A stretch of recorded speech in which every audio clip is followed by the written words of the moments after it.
बात 72 हुरे की कर लेंगे। इस फिल्म का अब तक ट्रेलर भी नहीं आया, लेकिन कुछ सेकंड्स का टीजर और फिल्म का एक नाम ही एक तबके के विरोध और बैंक की मांग का हथियार बन गया है।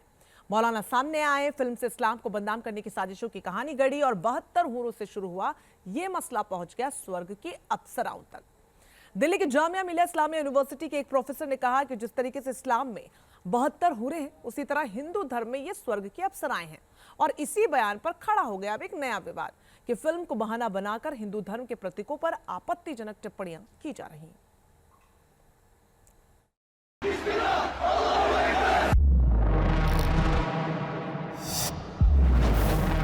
तुमने जो जिहाद का रास्ता चुना है, वो रास्ता तुम लोगों को सीधा जन्नत में लेकर जाएगा। हमारी अनछुई हुरे तुम्हारी। 51 सेकंड का टीजर में हाफिज सईद, अजमल आमिर कसाब जैसे आतंकियों की फोटो और फिल्म का नाम 72।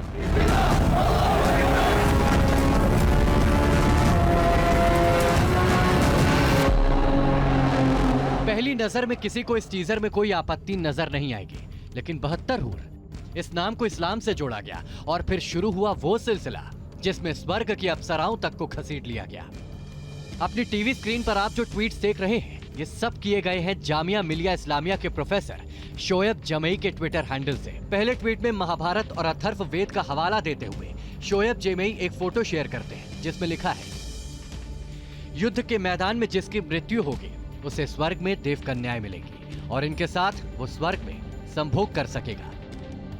ऐसा ही एक और फोटो शोएब जमई ने शेयर की है जिसमें वो महाभारत का हवाला देते हुए बताते हैं कि स्वर्ग में हजारों की संख्या में अप्सराएं होती हैं। वो युद्ध में मारे गए योद्धा से मिलने के लिए भागी भागी आती है। अप्सराओं पर ट्वीट करने के साथ ही साथ शोएब जमई ने एक और पोस्ट लिखा, जरा उस पर भी गौर कीजिए।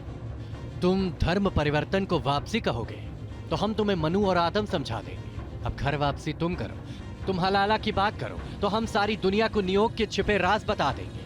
तुम 72 हूर चलाओगे तो हम 1000 अप्सराओं की हकीकत बता देंगे। तुम लव जिहाद एजेंडा चलाओगे तो हम भगवा लव ट्रैप की हकीकत समझा देंगे। इस ट्वीट की जुबान से आप समझ गए होंगे कि शोएब जमई ने बात कहां से शुरू की और कैसे उसे स्वर्ग की अप्सराओं तक ले गए।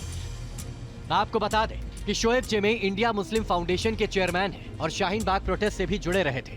शोएब जमई ने 72 हूरों की बात को अप्सराओं तक क्यों और किस तरह पहुंचाया, खुद शोएब जमई से न्यूज नेशन ने पूछा। आप आतंकवाद दिखाने के बहाने, फ्रीडम ऑफ एक्सप्रेशन के बहाने इस्लामिक मान्यताओं की वो बातें 72 हूरें आप उसमें लिख करके एक विवाद खड़ा कर रहे हैं। कई और टर्मिनोलॉजी हो सकती थी, किसी और तरह का पोस्टर हो सकता था। कल को नौज़बिल्ला के ये कुछ और दिखाने के बहाने किसी आराध्य का नाम ले लें, क्या देश का माहौल ख़राब नहीं होगा? कोई फिल्मकार आए और कहे कि जी हम तो मॉब लिंचिंग दिखा रहे हैं, लिहाजा फिल्म का नाम जय श्री राम रख दीजिए, तो क्या माहौल ख़राब नहीं होगा? शोएब जमई ने अपनी बात कह दी, लेकिन क्या वाकई जो कुछ शोएब ने कहा है वो सही है? क्या जिस तरह इस्लाम में 72 हूर है उसी तरह हिंदू धर्म में अप्सराएं हैं? लेकिन क्या वाकई यही सच है? इसे समझने के लिए हम मुस्लिम और धर्म गुरुओं के पास पहुंचे। जिहाद का लालच देकर, 72 हुरों का लालच देकर अगर हम मुस्लिम नौजवानों को भड़का रहे हैं तो हम इस्लाम के भी गद्दार हैं और देश के भी गद्दार हैं। और ये फिल्म जो है सही मानों में आतंकवादी सोच के ऊपर एक हथौड़े का काम कर रही है और इसका समर्थन वही लोग करेंगे, इसकी मुखालफत वही लोग करेंगे जो कट्टरपंथी सोच के होंगे। हमारे पुराणों में, हमारे धर्म शास्त्रों में ये कहा गया है, किसी भी कार्य की सिद्धि के लिए, उपासना के लिए प्रथम है ब्रह्मचर्य का अनुपालन करना। कुछ उस समय के तथाकथित जो लोग रहे होंगे, जिन लोगों को इस तरह की सत्य निष्ठा और कर्तव्य निष्ठा पे कहीं ना कहीं तकलीफ होती रही होगी, उन लोगों ने इन नायिकाओं का प्रयोग करके, इन लोगों का उपयोग करके उन साधना और उपासनाओं को भंग कराने की कोशिश की। तो ये स्वर्गलोक की नायिका के रूप में अप्सराएं हमारे पौराणिक आख्यानों के अनुसार प्रसिद्ध हैं। आपने हिंदू और मुस्लिम दोनों धर्म के अनुयायियों की बातें सुन ली। अब आप बेहतर तय कर पाएंगे कि क्या वाकई 72 हूरों और अप्सराओं को एक माना जा सकता है। शोएब जमई के सोशल मीडिया पोस्ट से एक कंट्रोवर्सी खड़ी हो गई है, लेकिन फिल्म 72 हूर को लेकर बयानबाजी का सिलसिला सिर्फ एक प्रोफेसर तक सीमित नहीं है, इसमें कुछ किरदार भी शामिल है।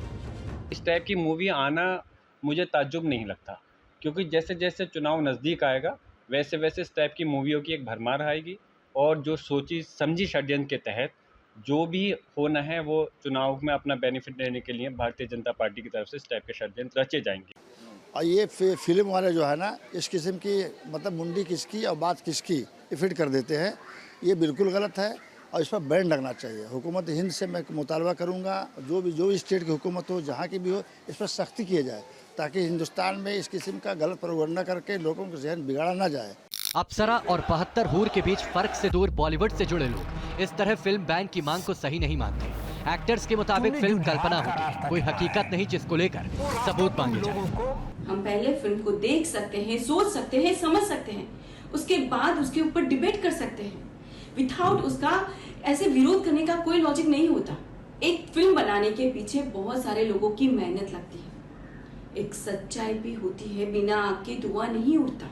तो प्लीज पहले देखिए, सोचिए और समझिए, उसके बाद क्रिटिसाइज करने के बदले उस पर डिबेट करिए। सीधा जन्नत में लेकर जाएगा। आपको बता दें कि 72 हूर दरअसल एक डार्क कॉमेडी है। हमेशा के लिए फिल्म का ट्रेलर आता तो भी शायद कुछ जानकारी मिल जाती, लेकिन टीजर पर ही इतना विवाद है तो ट्रेलर और फिल्म रिलीज पर न जाने कितनी कंट्रोवर्सी होगी। दिल्ली से मणिदीप के साथ मुंबई से पंकज मिश्रा, न्यूज नेशन।